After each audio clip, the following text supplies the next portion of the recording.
The appearance of a Russian MiG-29 fighter jet with a consumer-grade quadcopter drone strapped to its wing with plastic zip ties stands as one of the most revealing and damning symbols of the current state of Russia's military-industrial complex. What was clearly intended to simulate technological ingenuity instead functions as a case study in desperation, degradation, and delusion. In attempting to portray adaptive innovation, Russian defense circles have instead showcased a deeply embarrassing failure of engineering standards, strategic thinking, and institutional credibility. This event is not simply a failed drone experiment, it is a visible artifact of a system that has prioritized theater over substance, illusion over development, and optics over outcomes. Every detail surrounding the presentation of the drone-on-jet concept reflects a broader collapse in professionalism, technical rigor, and practical military planning within the institutions that should be focused on survival and effectiveness in modern warfare. Let's begin with the basic premise. A quadcopter drone, the kind widely available on the commercial market, was fastened to the outer wing station of a MiG-29 fighter jet. There was no aerodynamic housing, no protective enclosure, no electronic interface, no weapon station adaptation, no hardpoint integration, just zip ties, tools meant for cable management or temporary field repairs, used to mount a device with 4 exposed propellers directly onto the pod housing one of the aircraft's radar warning receiver systems. That alone illustrates a complete breakdown in safety, logic, and operational purpose. From an engineering standpoint, this arrangement is not merely ineffective, it's actively dangerous. Fighter aircraft, especially legacy models like the MiG-29, SMT, rely on precisely tuned aerodynamics, carefully balanced electronic countermeasure suites, and rigorous pre-flight checks to maintain stability and mission readiness. Any disruption to these systems, especially through physically attaching untested third-party components directly onto defensive avionics housings, introduces an unacceptable risk of structural failure, aerodynamic instability, or system interference.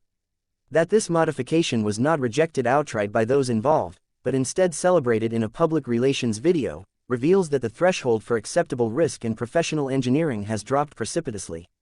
No evidence has been presented to show that this drone could survive the forces of takeoff, let alone flight at subsonic or transonic speeds. Its propellers would almost certainly be destroyed by wind shear or vibration.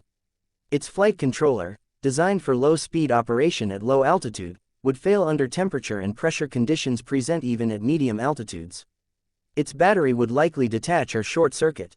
None of this requires advanced military knowledge, it's basic physics, known to any drone hobbyist. Despite this, Project Archangel, the volunteer group behind the stunt, made a series of grandiose and technically impossible claims. They stated that this configuration allows the fighter to deliver drones into enemy territory, including cities deep behind the front lines. They claimed that, instead of integrating control systems, they would simply train drone operators to fly fighter jets. They declared that the communication problem had been solved, though provided no technical details, diagrams, or test data to back this up. These statements are not just implausible, they are absurd to the point of parody. There is no viable path where a civilian with drone experience can transition to flying a supersonic jet, nor any practical reason why such a move would make sense in operational terms. To be clear, this entire concept fails every standard of defense engineering, flight safety, and combat utility. There is no release mechanism. There is no targeting system. There is no control protocol. There is no survivability testing. There is no redundancy or contingency plan. This was not a test of a new weapon. It was not a prototype. It was not an experiment. It was a staged display for propaganda purposes, relying on visual spectacle to mask the absence of technical depth.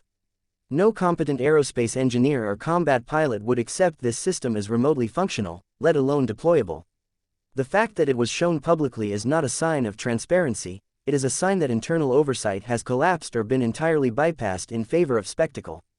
What this event reveals most clearly is the loss of direction within the Russian defense ecosystem.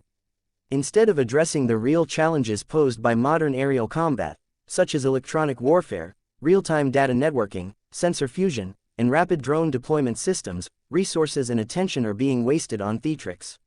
These theatrics are not harmless. They create the illusion that something is being done, when in reality, nothing functional is being developed. They mislead internal stakeholders, overpromise to external observers, and ultimately delay the adoption of real solutions that could improve survivability and combat effectiveness. This stunt also reflects a broader cultural shift in Russia's military-industrial sector, the substitution of visible effort for real capability. In an increasingly hollowed-out system where budget constraints, sanctions, internal corruption, and brain drain have reduced the ability to develop complex new systems, there is mounting pressure to appear productive. The result is a wave of hollow initiatives, projects that look impressive at a glance but collapse under scrutiny. This is not an isolated example. It is part of a larger trend of performative militarism, where showpieces replace substance and announcements matter more than execution. The MiG-29 drone event is not a step forward in uncrewed combat integration. It is not a rough draft. It is not even a prototype. It is a visual metaphor for institutional dysfunction. The entire purpose of the demonstration appears to have been to create footage for social media and state-controlled platforms, in the hope of projecting an image of improvisational brilliance.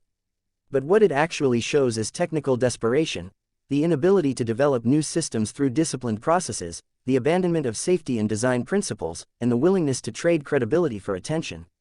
As of today, no further development of this concept has been reported. No second test has been observed. No independent verification of drone performance, integration timelines, or doctrinal deployment scenarios has been made available. The MiG-29 in question was never shown flying with the drone in place. It was never shown attempting to release it. It was never shown operating in contested airspace.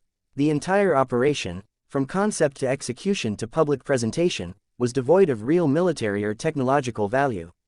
The Russian public and military audience are being shown images of effort in place of actual progress. And the international community is left to watch as a once formidable defense apparatus increasingly relies on improvised gimmicks to maintain the illusion of relevance. This is not adaptation, it is obfuscation, and it comes at a time when true adaptation, based on system integration, scalable production, and combat realism, is needed more urgently than ever before. The MiG-29 drone stunt does not reveal a nimble military adapting to the challenges of modern drone warfare. It reveals a hollowed-out system that has resorted to visual effects in place of genuine development. It is the clearest possible signal that symbolic actions have overtaken serious engineering inside segments of the Russian military effort. This is not innovation, it is collapse dressed as creativity.